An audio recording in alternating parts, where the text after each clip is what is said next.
Well, ano 'tong red notice, 'no? Itong red notice, ito yung parang warrant of arrest na sine-serve ng Interpol o ng International Police.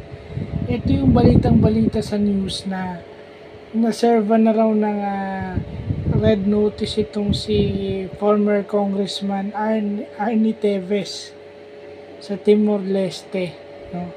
Siguro inaantay na lang yung kanyang deportation proceedings kasi ah, parang wala tayong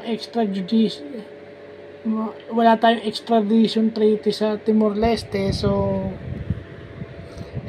deportation, sinisigurado naman nung Timor-Leste na mapapabalik siya sa Pilipinas. So yung pala yung red notice, no? I mean, no, dahil Interpol ang nag-serve, no, parang pag may pag may red notice na yun, isi-serve agad yun. Hindi na nagtatanong yung law enforcement ng bansa ngun, basta meron ka, i-execute na nila, no. Valid naman kasi yung ano ng Interpol, hindi naman siguro sila gagawa ng kung ano. Well, another law enforcement term na natutunan natin ngayong araw, ng Lunes. So, yun lang po.